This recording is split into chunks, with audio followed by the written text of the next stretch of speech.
So please join me in welcoming Dr. Gavrielides.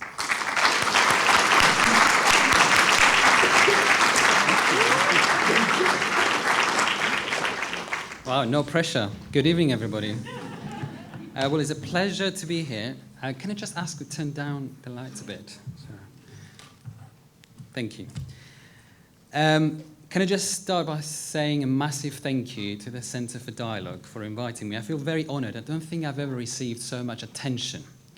And for the amazing organisation, thank you to Mark, to Robin, to Brenda. It just felt like you're preparing a Greek wedding. You know, they start preparing the wedding 2 years before it actually happens.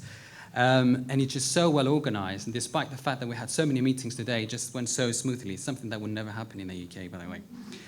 This event is just so timely, not only because we're coming, both in terms of the riots that happened in the UK, but also here, almost a year, but also because you're going through, I think, some fundamental changes, and there are questions being asked about your justice system. And there's also questions that are being asked in Europe about alternative solutions to crime. And there's some green papers in this country and in my country. But I'll start by making just two small disclaimers. I'm not a proponent, but I'm not an adversary of restorative justice. I'm a researcher, so I kind of sit in the middle and I ask questions. So you're not going to see me waving the band and saying how fantastic restorative justice is. I will be telling you what the evidence that we have found on restorative justice is so far with street group violence. The second disclaimer is that I'm not going to bore you over 45 minutes of sterile lecture in an academic style. I will be asking you questions, so get ready to answer questions, and hopefully it will be an engaging lecture. Right, so I'll start from the end. Is restorative justice possible with riots? Yes, but.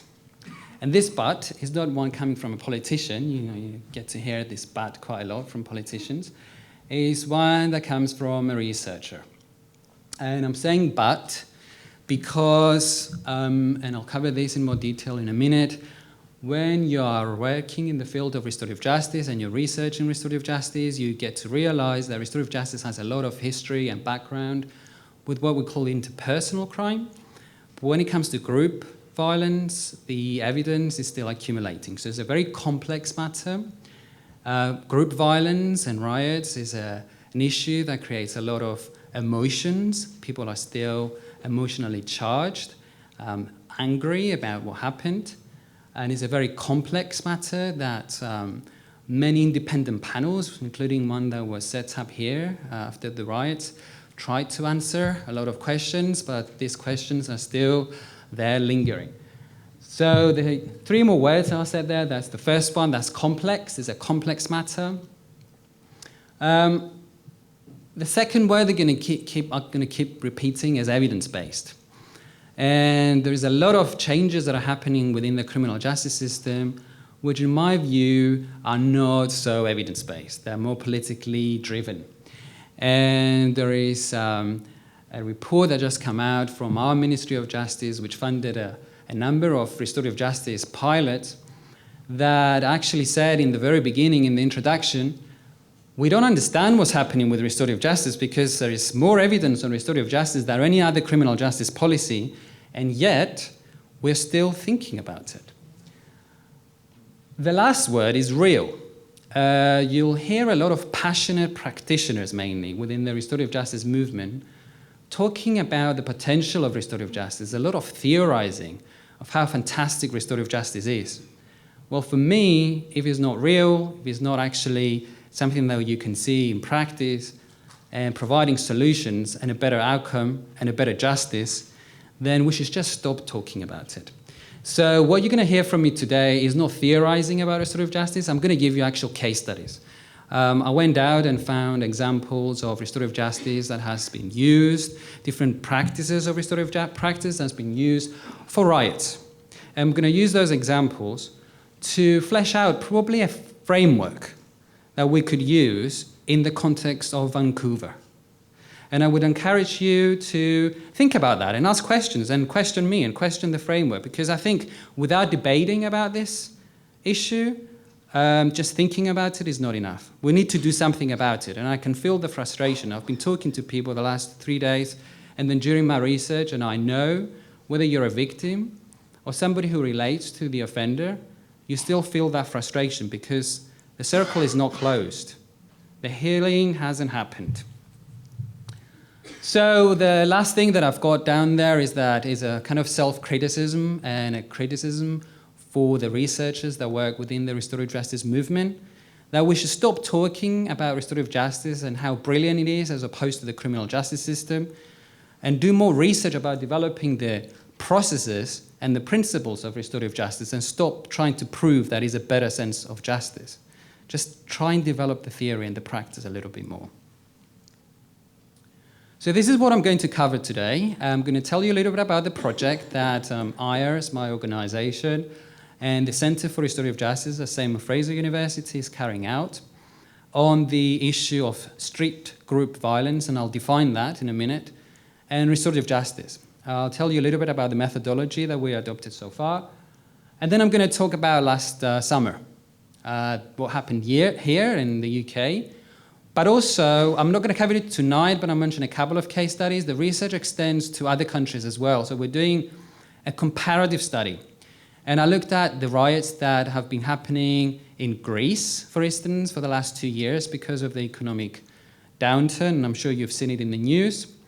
And also a very different type of riots, which happened back in 2002 in Gujarat in India.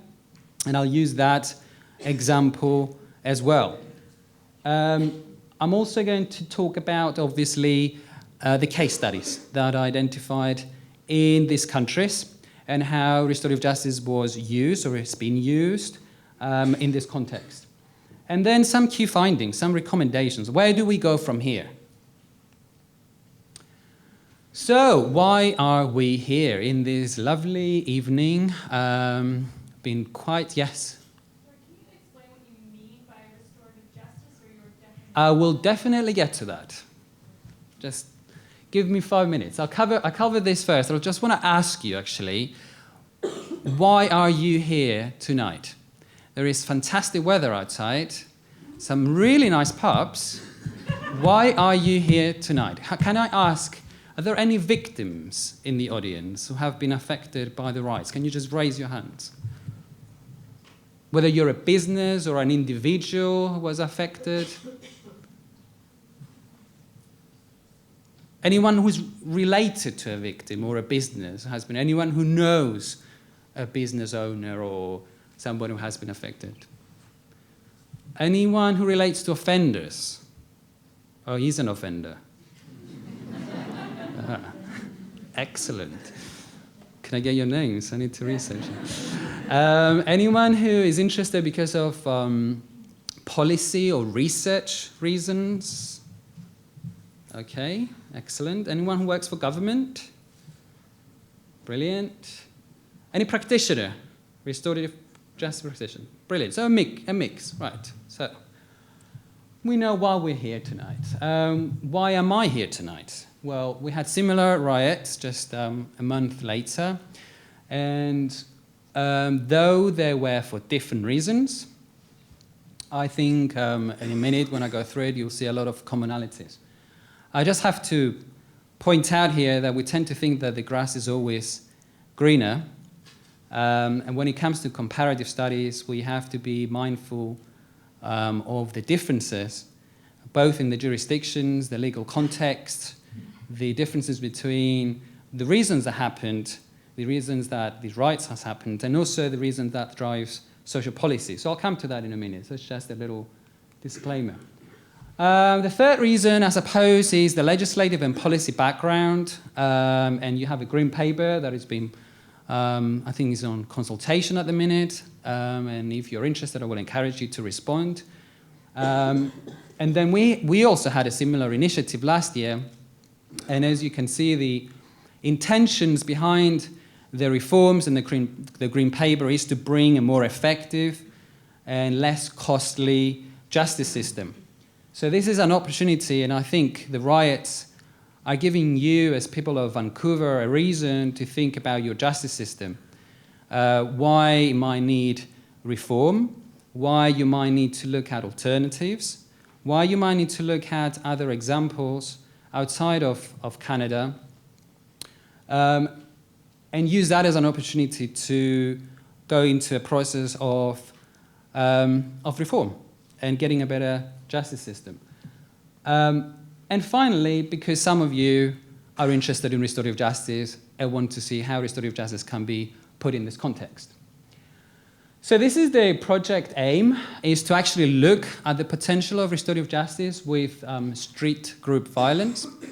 And the partners for this project is IRES, which Brenda very eloquently and successfully described. It's a pleasure to work for IRES, and it's been one of those experiences that definitely gets you up in the morning and doesn't leave you to go back to bed and drops every single minute that you have in your life.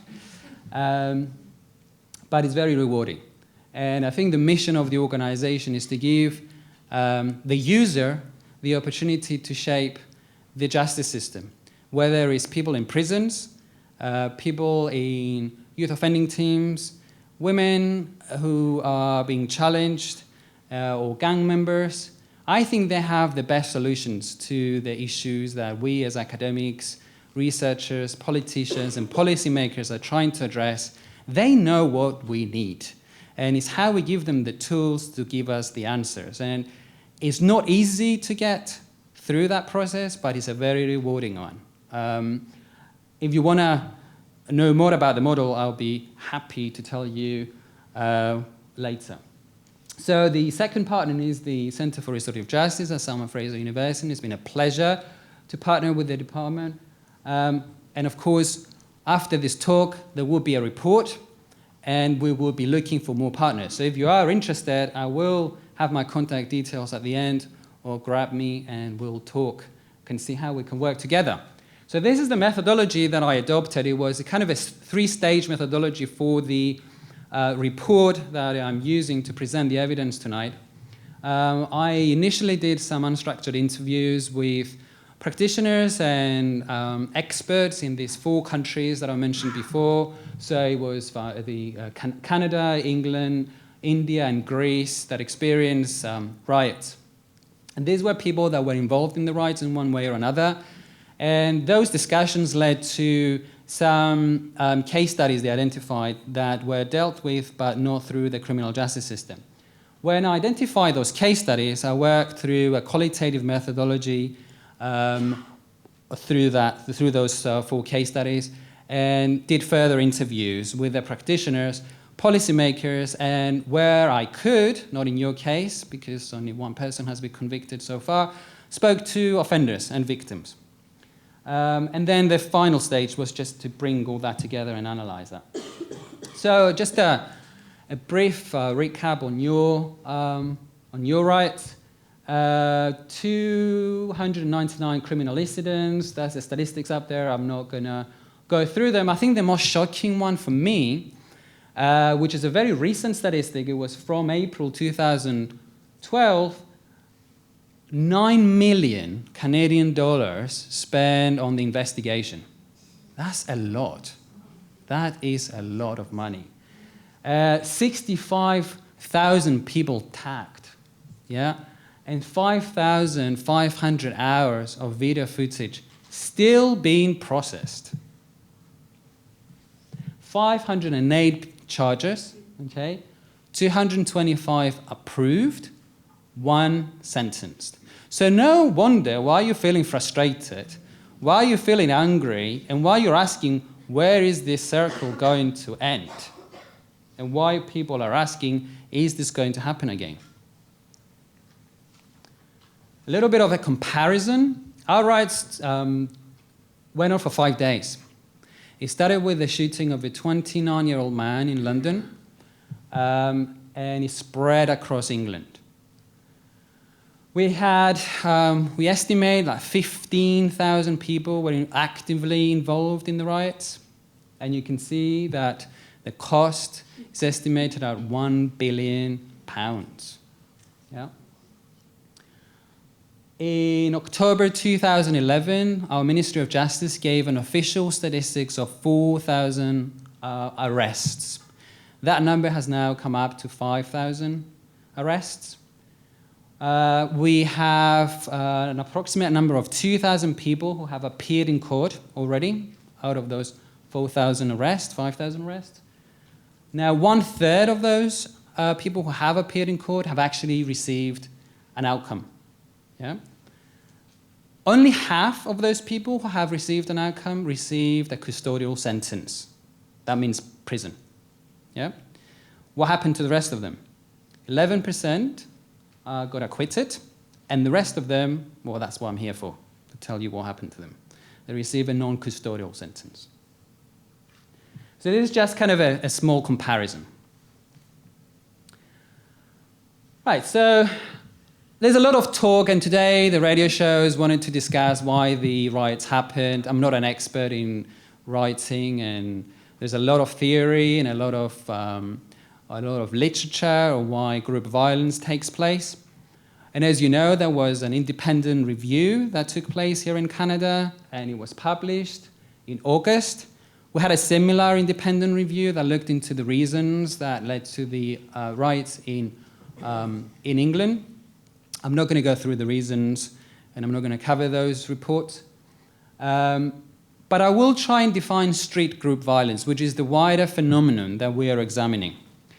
And when I looked at definitions, when you mention group violence and street violence, the first thing that people think is gang violence, is gangs. Well, this is different. It doesn't necessarily need to be gang violence. And there are various reasons for group violence. It might be for a social agenda, for an economical agenda, and depending on the theory that you're reading, some people might say, well, actually, it's good that we're having riots because it's a way to express our frustration against the system. Some people might say, actually, it's not a good way to express our way. So there are various theories out there. Despite my academic background, I thought the best explanation of street group violence came from a practitioner, and it's up there. And this practitioner who has been working in the field of, it's a police officer and then a probation officer, just said to me this, which is there is a difference between a collection of individual acts of violence and that moment where you say to yourself, oh my God, I'm going to smash a window. That's not a good thing to do. But then you go ahead and do it. Why do you do it? Is the defining factor of street group violence. And it's because you follow what other people are doing, and that removes that check that you do and is inbuilt in every single person and is removed for that particular moment. And then you move on to another event, and then to another event, and then to another event.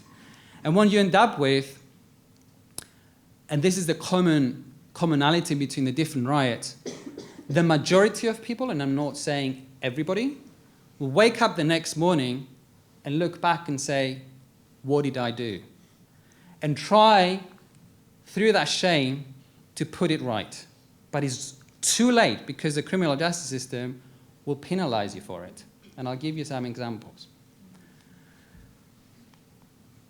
So, restorative justice. You ask what restorative justice is. Now, there are many definitions of restorative justice. Some people focus on the process, some people focus on the outcomes. Obviously, I chose my own definition, which was a definition I came up with in 2007 when I asked a few 500 practitioners from around the world what they thought about restorative justice.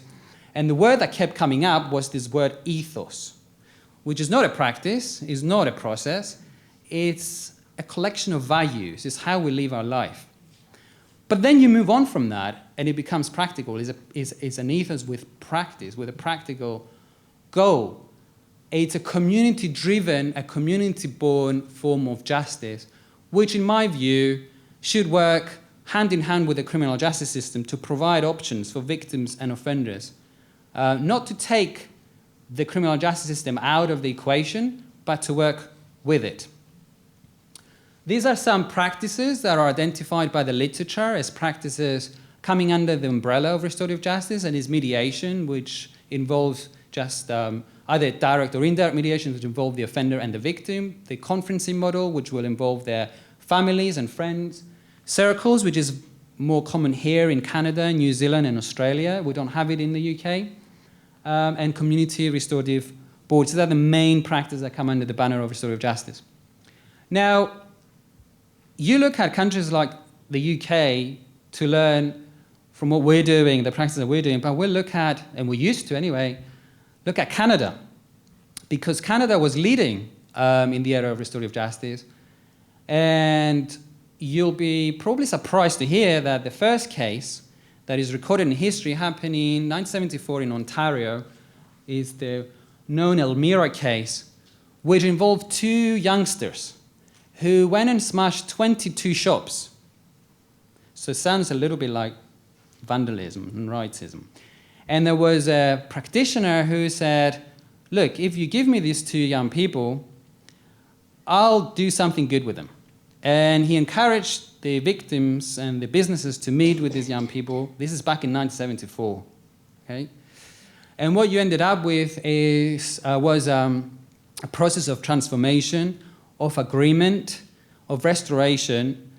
And we used that example to build more practices around the world, use that model, and learn from it. So I'm taking you a little bit back in history. So very briefly, and politicians are very interested. Probably this is the only slide that they would be interested. I don't have anything against politicians. Just a bit of a cost-benefit analysis of restorative justice. And in my view, this is mainly one of the reasons that governments like ours has brought restorative justice back on the agenda.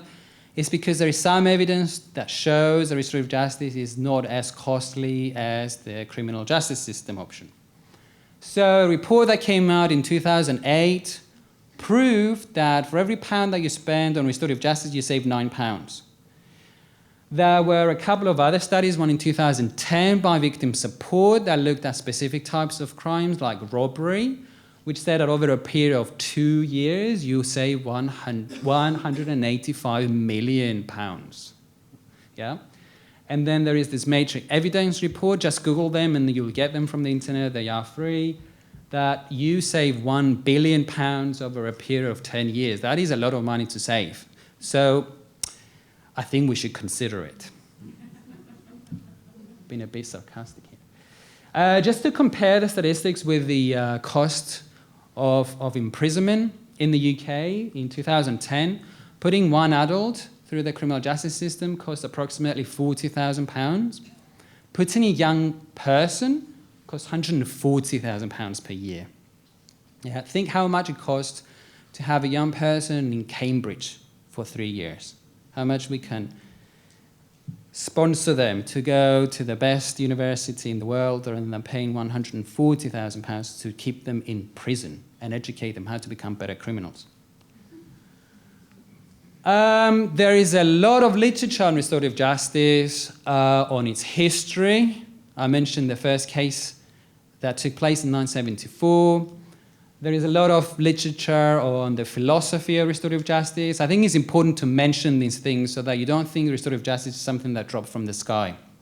It's something that's been around for a while, and in fact there are some claims that restorative justice is an ancient practice that is rooted in traditions like the Greek and Roman civilizations, in Aboriginal practices, in Canada, in New Zealand, in Australia, and we're just merely reviving it. Yeah? But as I said before, there is still definitional ambiguity, and we're still trying to agree within the restorative justice community what restorative justice is. So there's a lot of responsibility that we need to take. And finally, agree on what it includes. As I said before, it exists within the criminal justice system. It's not supposed to be in opposition, but it also exists outside of the criminal justice system in the community. And I think this is where most of my case studies will come from, but also from the criminal justice system. And we tend to forget that restorative justice actually works not only with criminal cases, but with private disputes, whether they are in schools, in neighborhood conflicts and workplaces, family disputes. It works in that context as well. But I'm not going to talk about that tonight. We also have very good evidence, as I said before, in relation to restorative justice and interpersonal crime. Not so much evidence on the use of restorative justice with group violence, which is why probably I'm interested in this project. I tend to get interested in jazzy projects. So my research is mainly around hate crime and restorative justice, sexual offending, child sexual abuse, and all the things that politicians don't want to talk about and we don't want to touch. And group violence and riots is one of them. The model of group violence, and we tend to forget that war and genocide is a form of it. Yeah? We have also very good evidence and some good examples. You may have heard the Truth and Reconciliation committees that use the restorative justice paradigm, whether it is in South Africa or Bosnia. There are some countries up there that have used that model. But as I said before, this is a different type of group violence. It's group violence that happens on the street and has that element that I explained before. I listed there some key underlying principles for restorative justice, and it's debatable, but I think in my view, if those principles are not present, what you probably get it's a mixture of criminal justice, restorative justice combination, and not necessarily the restorative justice outcome that we know you can get. I have to stress probably the fourth principle that people tend to forget, and is that it is a principle of voluntariness. Without voluntary participation and informed choice at any stage of the restorative justice intervention, then it's not restorative justice at all. The victim and the offender have to agree to do it. And if at any point they decide to withdraw, they should be able to do so. And not only they should be able to do so, but return the case back to the criminal justice system in a way that doesn't compromise the fairness of the process. So no evidence can be used. It has to happen between closed doors, and the presumption of innocence needs to remain in place. And let's not forget that you can't have restorative justice until you actually accepted that you did the harm. Mind, I'm not saying crime. They did the harm. So how about youth violence? And this is where the case studies come. So the case studies that I've found, most of them are from the UK. The first one is the most thorough one, and it happens within the criminal justice system. This is an actual, I won't call it a penalty, is an alternative to imprisonment that people who committed crimes during the riots, they received this particular penalty as opposed to imprisonment up to 12 months. So if it's beyond, it is more than 12 months, then this is not applicable. If it's below 12 months, then they're giving as an option this particular penalty. It has four modules. Each module has a different objective. The last module is the restorative justice module, and it includes various restorative justice meetings. The other three modules are modules like victim awareness, so they will be brought into conversation with surrogate victims to increase their awareness around victims and the impact of their acts and harm that they've caused to victims.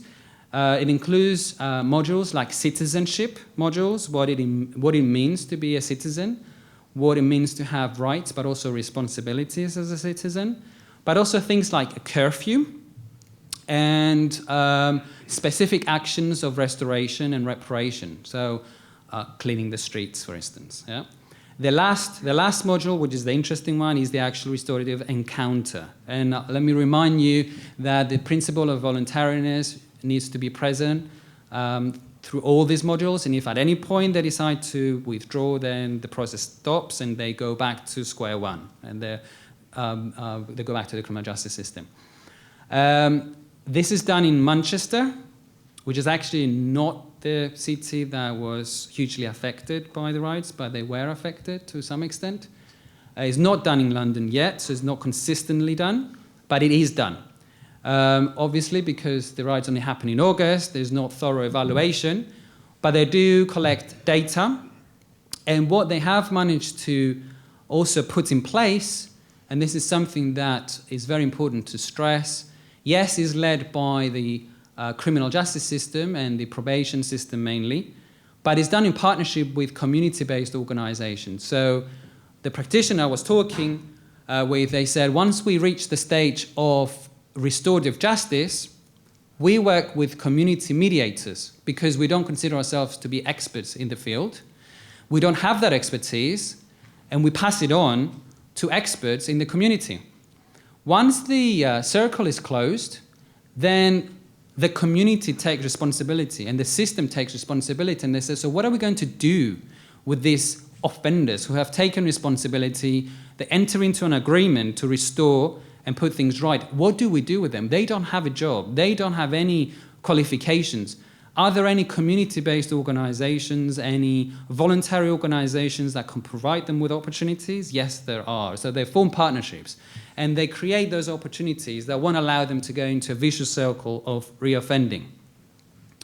So that was the first case study, which is probably the most kind of thorough within the criminal justice system, and it is offered both to adults and juveniles. So there is no age restriction. The second one, it involves young people and is offered within the youth justice system after sentencing. So the first one was post-conviction, but not post-sentencing, because the sentence is the restorative justice intervention. This is post-sentencing. So once they have received, young people have received, and that's below the age of 18, the custodial sentence. I'll speak through a case study, which is a shop that was vandalized just next to my office, a KFC that I get my lunch from. No, I don't. I hate KFC. Scrap that. It was vandalized, and the shop owner, though the young people, three of them, received the sentence, wasn't satisfied. So he went to the council and said, can I meet these young people? I have something to tell them. I need to understand why they did it. And the council worked with the police and the social services department, and they brought them together. They had a meeting, and then that meeting led to another meeting, and then that meeting led to a circle where not only the manager, but his family and also the security guard that was present at the time and was assaulted came to the meeting, and he brought his family, and those three young people brought their families. So they started talking about what happened and understand why they did it. And in the end, cut the long story short, the owner became a mentor for one of the young people, and until last week, that young person was still working for that shop owner. He gave them a job, and they're working for the department, for that shop.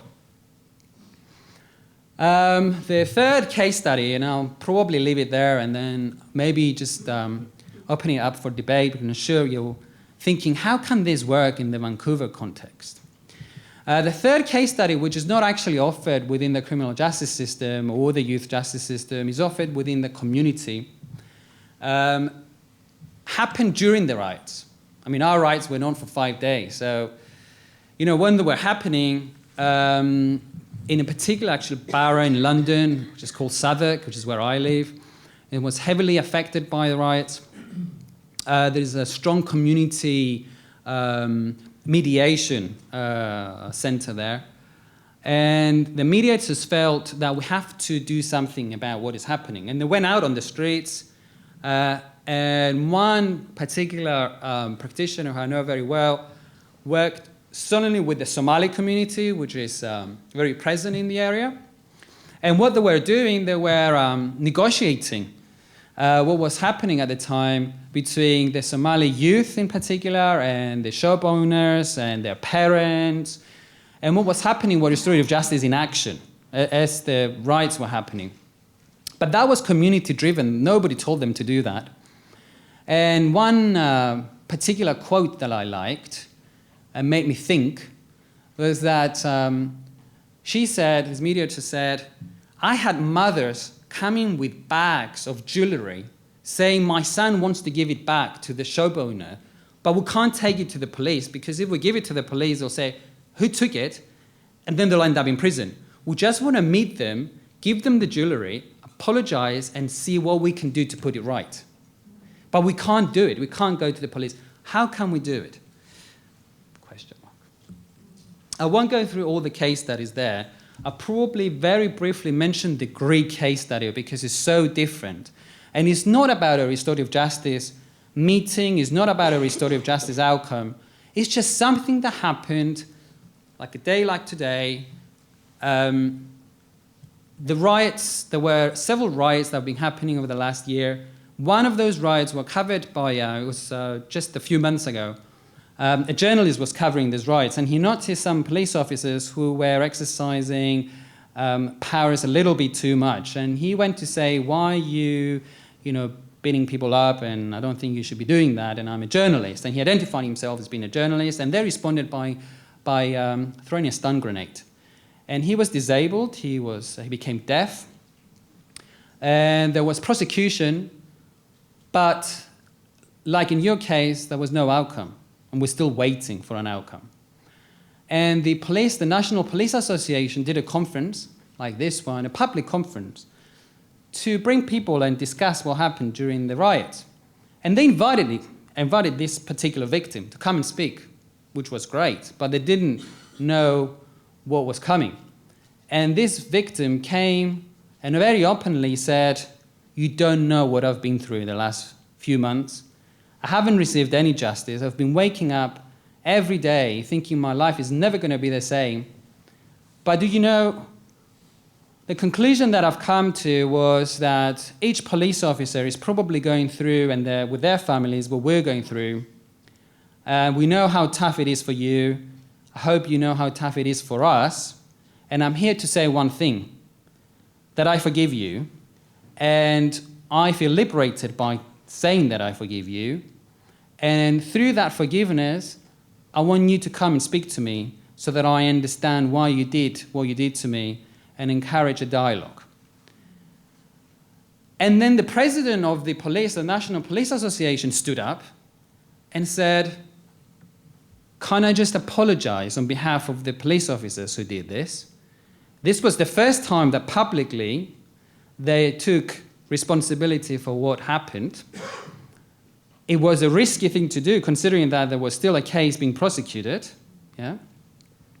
And then the victim came back again, and then that dialogue happened completely unexpectedly. And you saw the tears coming out, the healing taking place, completely unexpectedly.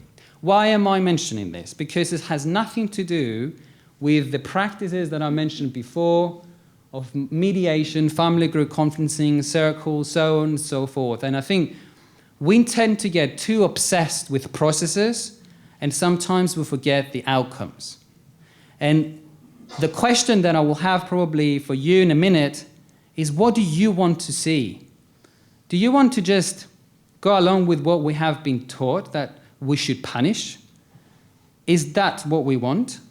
Or do we want a better sense of justice? Do we want a better justice? And how is this going to be delivered? What is the outcome here?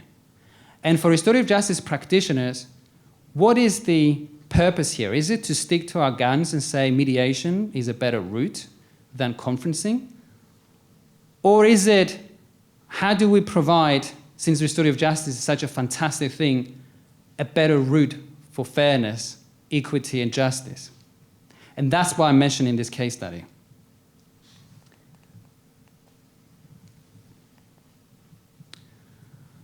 So, key findings. So, we've got some evidence, we've got some case studies, we know what it might look like, and I'm going to come to this framework in a minute. Where do we go from here? They asked me today on the radio shows, so, what do you want to see? And of course, we said, I think Brenda said, we want a better justice system. Who doesn't?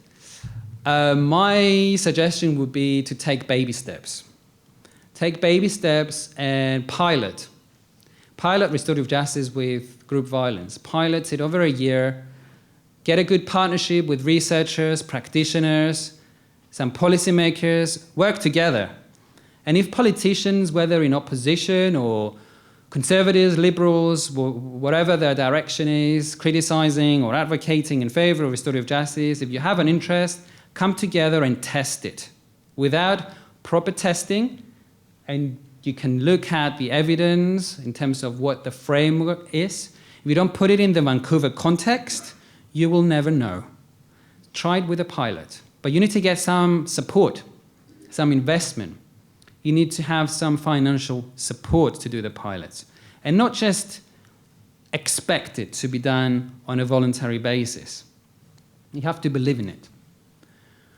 One of the strong messages that was coming out of the research was the concern to maintain the ethos that I mentioned before, the principles that I listed here, of victim empowerment and reparation, offender responsibility, so on and so forth. And the concerns were because when practitioners are given some money to do restorative justice, they're given also a list of targets that they need to meet. And those targets are not always restorative justice targets.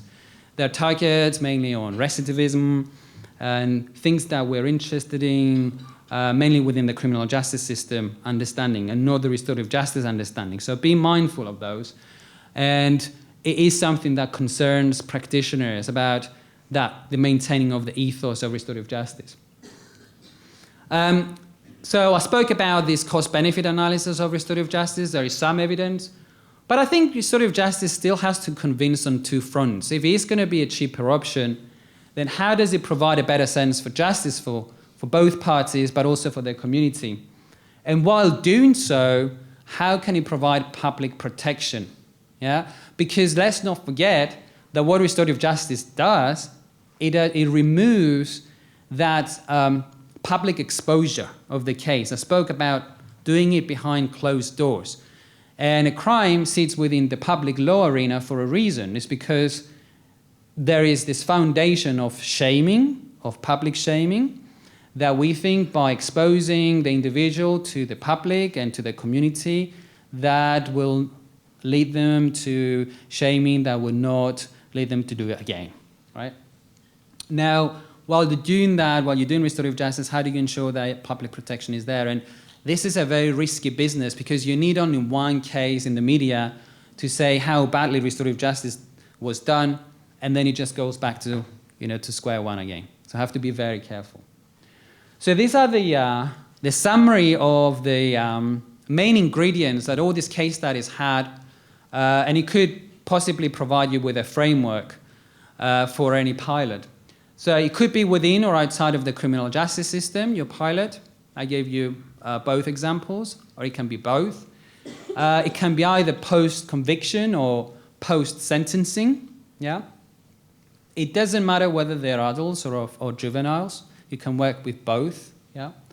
That voluntariness principle has to be there. If you see any doubts, then just stop the process. If you're a good practitioner, just stop the process and revert it back to the criminal justice system.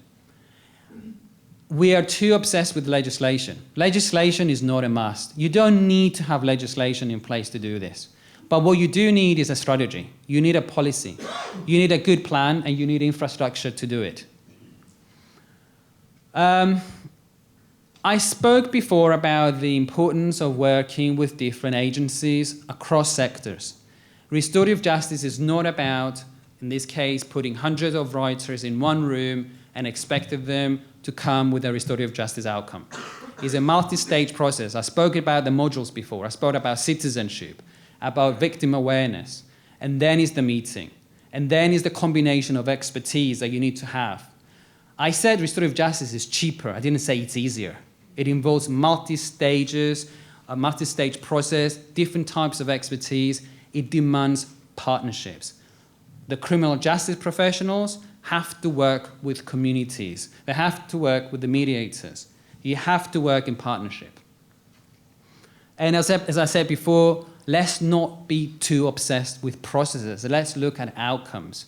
And if group violence, which is a new territory for restorative justice, is challenging restorative justice, and we need to think outside of the box, and we can't call it mediation or conferencing, let's just focus on the outcome. And let's call it pink elephants if we have to. Group accountability. I spoke before about this different element that restorative justice has in relation to group offending, that has that removal of that individual accountability. When that moment that you smash the window and that individual responsibility is not there, how do you address it in a group context? Well, you can. As long as you adopt all the other principles of multi-staged voluntariness and so on, then you can get group responsibility and also healing for group victims. And the final thing, which you won't be surprised to see it up there, is this user-led or victim-led, whatever you want to call it, model of practice. If we don't involve the people whose life are being affected or who are, our policies and practices are targeting, then I think we just, I call it Googling. Just Googling on the internet, just come up with the best solutions. We need to involve them. And when you do involve them, there are a lot more chances of succeeding and less money being spent. I mean, £7 million being spent on investigation. It's unbelievable. What do victims want? Yeah, it's easy to assume that victims want more punishment. Well, let's look at the evidence. And there are a couple of reports up there that say that actually victims are not as punitive that we think. But particularly in relation to the riot, we had an ICM poll just a couple of months after the riot. And when they were presented with the idea of restorative justice, you can see the percentage. It's 94% wanted restorative justice. It wasn't a scientific poll that took place here. It was an online poll, so not as scientific as this one. But again, I think it was 56% of the people who were asked here about restorative justice and the Vancouver riots, they opted for restorative justice. So that's a good indication. This is the last slide, I promise. No, there's another one. But it's a short one. Robust evaluation. This is a new territory. I said before that without evaluation, we'll be just theorizing. And if we are going to go ahead with pilots, let's make sure that there is inbuilt evaluation. There are good evaluators out there. There's good evaluation models. Let's use what we have. I already spoke about working together. Innovative justice, which includes restorative justice, is not cheap justice. You can't fund a project for a year. You have to commit. You can't send the practitioners go home after a year and try and, you lose the momentum. Yeah, all the energy, the passion. You do it once, and because they're passionate people, they'll come back, they'll bounce. But they're doing it again and again and again. It wears them down. You have to have commitment. You have to believe in it. And you have to set up the infrastructure for it. I spoke about the role of the user. I'm not going to go back again. There are opportune times, and there are opportune times for restorative justice. We had them in the UK probably 4 times since I've been involved in restorative justice. That's been 15 years, despite my young looks. I want to believe young looks. And that changes. The reasons tend to change. This time is because of finances. There's just not enough money. So we're asking, are there any better options? It's not always because we want better outcomes. It's just simply because just there's no room to put people in prisons, so we have to do something about them. If that's the reason, then I'm worried, because that doesn't show real commitment. And there is this term in the UK you may have heard, which is called the big society, which is David Cameron's favourite word. And though it sounds like the most amazing concept, which is all about empowering communities to own, what's happening and do something about it, Well, I work in the charity sector, and when we hear big society, it means that they want us to do things without being paid. Yeah?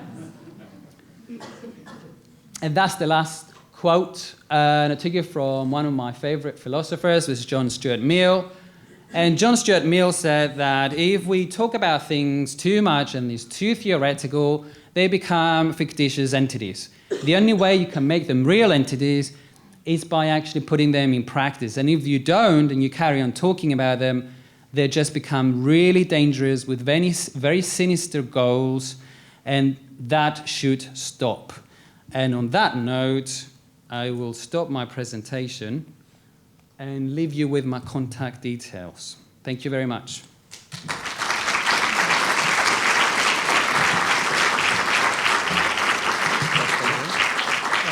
Thank you, Theo. We will bring Theo back up in just a couple of minutes. But before we do, I'd like to introduce our two respondents who will each tell you a very quick, short, 5-minute story of their experience here in Vancouver. And then we'll ask Theo to come back and begin more of a discussion about the any questions you may have, but also about our local Vancouver situation. I think what I'll do is introduce both of our respondents together now, and then we'll call the first and then the second up to share their insights with you. First will be Peter Elliott, who is the Dean of Christ Church Anglican Cathedral and also a Chancellor at the Vancouver School of Theology.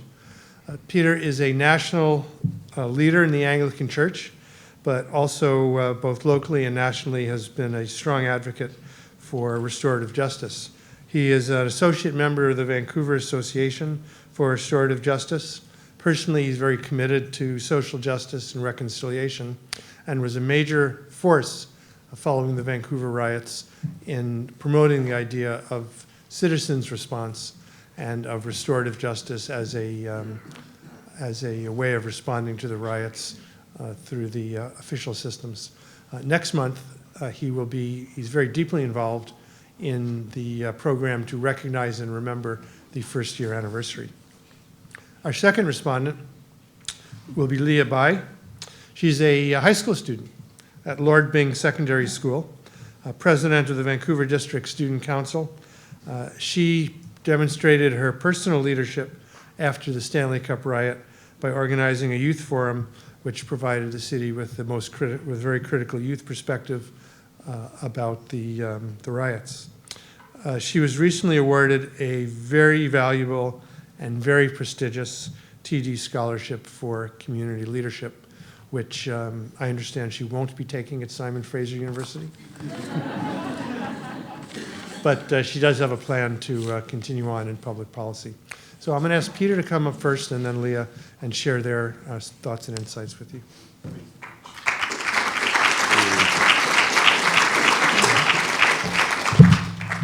I'm used to going on for about 25 or 30 minutes, so I'll keep it brief. I very much appreciate the privilege to be here. I consider myself a newcomer to this field, and just seeing some of us gathered here tonight, I'm aware of some of the giants in Vancouver in the restorative justice community. John and Evelyn and Dave and Brenda, all of whom I think are better equipped to respond more specifically, Theo, to your comments. But I thought what I would do tonight would be just to say a bit about why I got involved, what that involvement looked like, and where we are now and where we're going from here. So I'll do that as quickly as I can. My involvement with restorative justice after the Vancouver riot was prompted largely by theology. I'd been studying the work of the French historian and philosopher René Girard for some time, and some of his theological interpreters. Simply put, Girard is interested in what he refers to as the scapegoat mechanism, which he understands as an origin of sacrifice and a foundation of human culture and religion as necessary for human beings to control violence. In other words, you find a scapegoat and you blame them. Christian interpreters of Girardian theory pick this up, particularly in relation to being critical about some of the ways that Christian theology has interpreted the death of Jesus as being the vengeance of a God over human sinfulness. Instead, Girard would see that Jesus kind of takes the sting out of the scapegoat by returning in the resurrection, Easter time, which we're in, not as a vengeful person, but as someone who seeks the end of revenge and opens up a different way of peace and justice. So theologically, those ideas were running around in my head. I was doing some significant study on it, preparing for a course, when we watched the seventh game of the Stanley Cup on June 15th, 2011. And it wasn't so much the riot that erupted after that game. It was the public response that hooked me. I think those of us who lived in Vancouver through that time remember how, in my perception anyway, the rioters were scapegoated, holding the responsibility for a fairly violent society underneath our civil exterior, and behavior that rewarded professional athletes on the rink, transferred onto the streets, became highly objectionable. So the day after the riot, I came downtown. I was concerned about the safety of the property of Christchurch Cathedral. Fortunately, we were not in any way physically damaged, and saw the restorative efforts going on in the streets with the citizens of Vancouver arriving almost spontaneously to help clean up the damage. And I went to my desk. I had to write a newsletter, and here's what I wrote. Not far beneath the surface of this beautiful Pacific city, there is a deep rage and thirst for violence that erupted Wednesday night after the last game of the Stanley Cup Finals. I am deeply troubled by the looting and the senseless destruction, and even more by the explanation of its cause. Hoodlums and hooligans is how the rioters were described by many. Indeed, their behavior was all that those words mean, but I cannot help but wondering about these mainly younger men. Well, we can still call them names, and while I find their behavior despicable, they are each someone's child. They went to our schools, were taught in our classrooms, they played in our parks, they may well have attended our churches. As I've listened to the commentary, there are repeated efforts to distance ourselves from them, but in my view, sadly, they are us at our worst unmasked, and it didn't take much.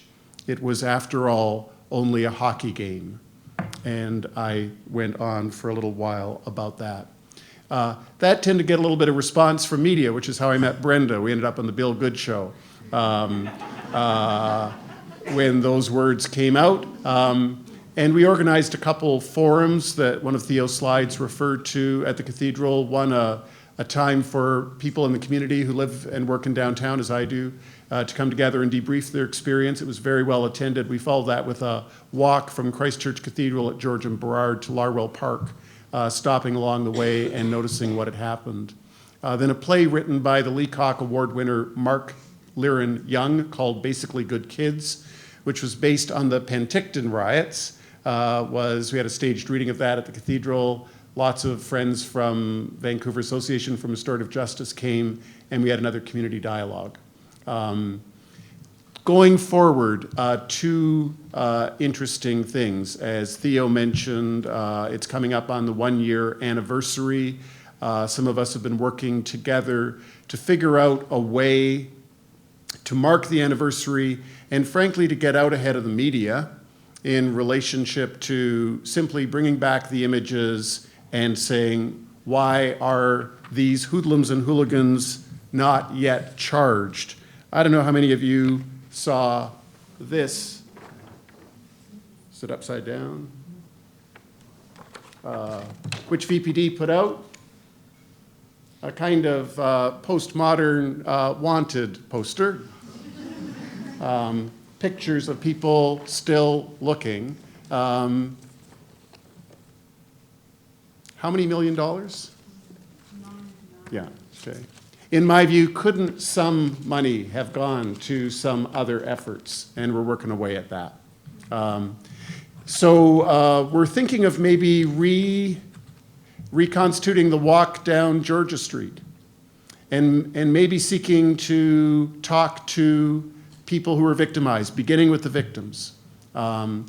Because I think there's still a fair bit of low-level, but still post-traumatic stress amongst those who were directly involved, and that has not yet had been addressed by the media. The other thing that we're working at doing is, in cooperation with the Museum of Vancouver, having an exhibit of they're called the Plywood of Tears. Do you like that? The plywood that was put up over the broken windows in the downtown area. They're now in the possession of the Museum of Vancouver. I was privileged to get in and see them last Monday. It was an emotional experience, actually, to see a little fewer, just about 98 plywood boards, 5x7, all covered with graffiti. The majority of the messages on the graffiti are about restoring and healing Vancouver. Because it's graffiti, you get everything. But our hope is to have some of those boards at Christchurch Cathedral and to mark the time that Vancouver citizens, I think, stood up and said, we want to restore the peace and civility of this city and find a creative way forward. The Museum of Vancouver will be doing a public event on the evening of the anniversary in relationship to those boards to continue the dialogue. So there's a few thoughts. Thanks.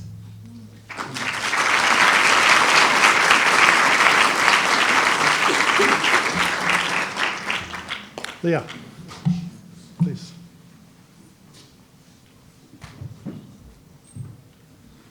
Hi everyone, my name is Leah Bay, and thank you for the warm welcome today. I'm a grade 12 student at Lord Byng Secondary. It's, for those of you who haven't heard of it before, it's the school of 1,300 kids right outside of UBC, and I'm the arts program there. So let me tell you a little bit about the story behind why I decided to coordinate a youth forum for this.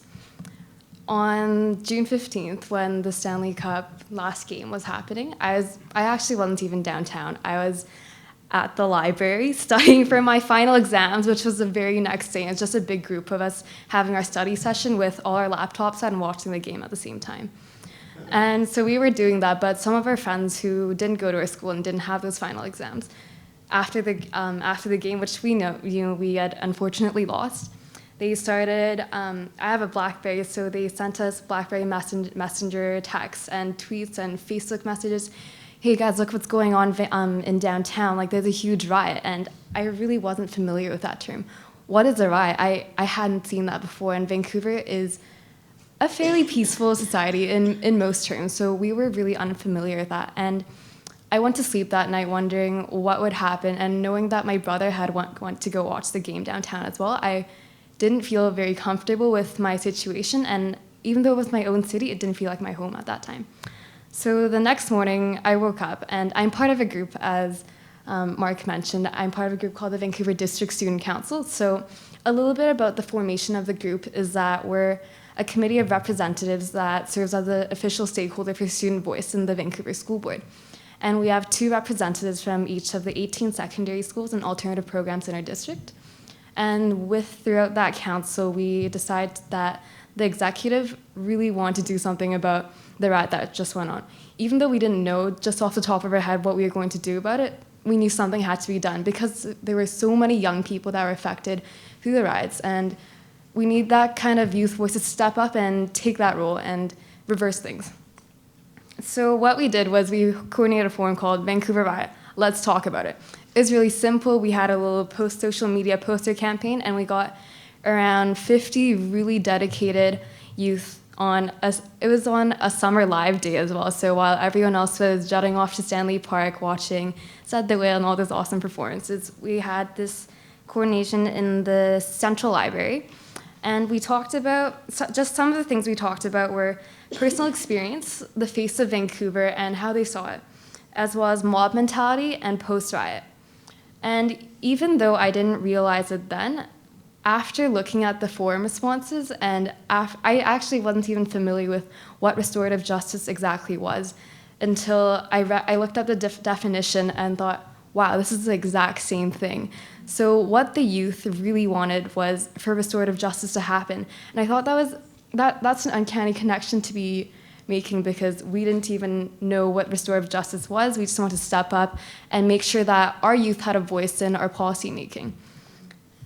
So that's basically the story behind why we decided to coordinate a youth forum for it. And here I am today speaking to you guys about basically social activism. And I really think that rather than focusing on what we can do right now, on current motives and what's happened after and post-riot, I think the main focus should be stressed on preventative measures. So right after our forum, we actually had a little project development session, and we had ideas such as the apology walls being put up into our streets, and even things like having a parade downtown to show that we love Vancouver and selling I Heart Vancouver shirts. Those are just some of the ideas that came up. But one of the things that struck us the most was that they wanted youth to have a bigger role in policy making.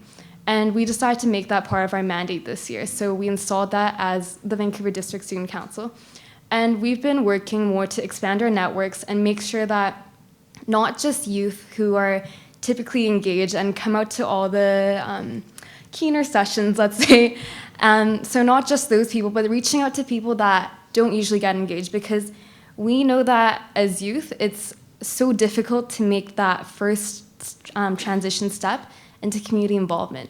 I faced that myself. I wasn't always involved in my community, and I didn't always want to make a difference either, but once I was introduced to that first step, which just for me happened to be student council at my school, but there's different ways you can get involved, and that one step, which is the hardest, and which is why we see a lot of apathy in our youth today. But after taking that one step, it's easy. It's easy to get our youth involved and caring and trying to make a difference in our society. So I think the preventative measure about community involvement is the most important.